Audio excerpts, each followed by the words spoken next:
This year's IBC coverage is brought to you by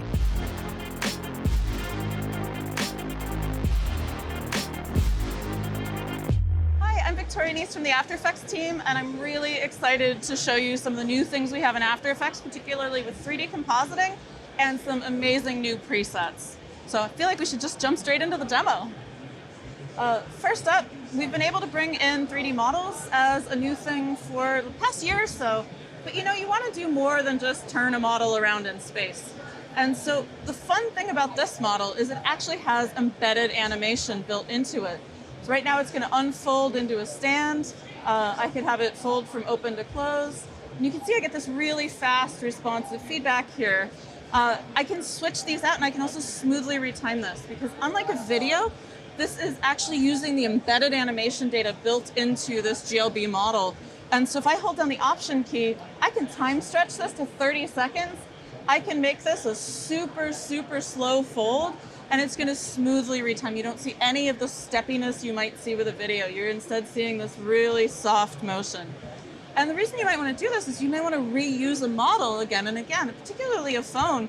You want to put something on the screen, you want to put this phone into an ad, you want to put this phone into a video. So we're going to do all of that in just a couple of minutes.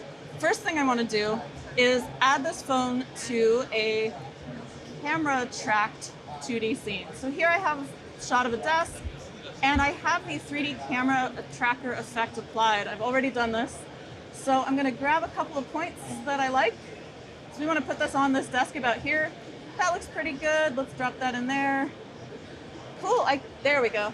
And I'm going to create shadow catcher camera and light. So one of the new things we've introduced recently is a shadow catcher layer.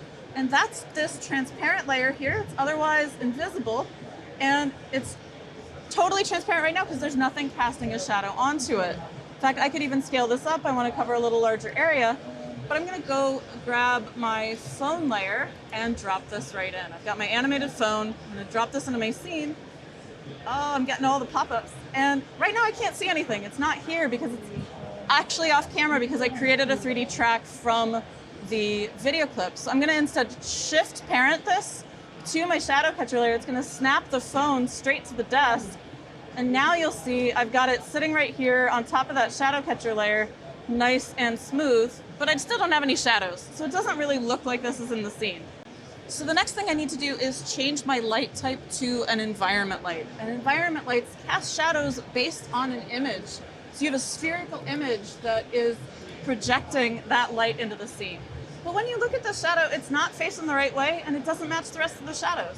So first thing I'm going to do, I'm going to adjust that rotation in using the new light and camera controls in the properties panel. Maybe I'm going to go over a little more than that, get something like that. It's at least facing the right way.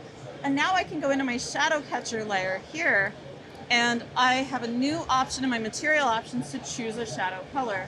I'm going to grab this. I can color pick a shadow from somewhere else in my scene, get that nice soft brown color, and it's already going to match. It's going to be much, much closer. And then when I'm ready to render this, I can crank up that shadow quality and get something that's truly, truly smooth. So you can see I get that nice interaction, phone's looking good, and I can still use that animation. So now I'm going to skip ahead to one where I've already animated the phone. We've got it flying up off the desk, opening up and dropping back down. And the other special thing here is that I'm able to use After Effects compositions as 3D layers. And so I can put a screen on the phone, and I can change out the layers of that screen right over here. I've added these as essential properties. I can swap something in.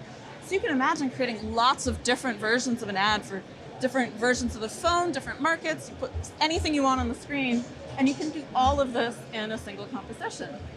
But we want to do a little more to blend this in with the background, make this look like a true composite. So the next thing I'm going to do is, I've got my shadow catcher, and here's a version where we made the shadow even nicer. I've got my model, I've got all of this, and I'm going to pre-comp all of this down so that I can get access to my depth data, to depth of field. And so with my final composite here, I've added a depth map that's going to make this phone get nice and soft when it blurs into the background, because the other elements in the shot in that pane are actually out of focus. So to do that, I have a phone depth map layer here that's going to generate a black and white map of all the depth data in my scene. And so things that are closer to the camera are lighter, things that are pixels that are further away go toward black. And so when this is really close to the camera here, when it's flying up toward it, it's totally white, so it's gonna stay sharp. And I'm using this to drive the camera lens blur effect. And you can see that over here. I've got to grab that layer. With the camera lens blur effect, I can choose that depth map layer, and I can use that so that here it's nice and sharp, and then over here, you'll see that phone is nice and soft once it lands on the desk. And all of that combines together, jump back to my little pre-render here, with additional effects and some of our new presets for text to create all in one a great little quick ad for a phone. We're animating the phone, we're animating the screen, we're animating our effects, we're animating our text, we're pulling it all together and making it a convincing 2D plus 3D composite. And that's really why you want to do 3D in After Effects, is when you're mixing all of these different pieces together. That's the real value of these tools.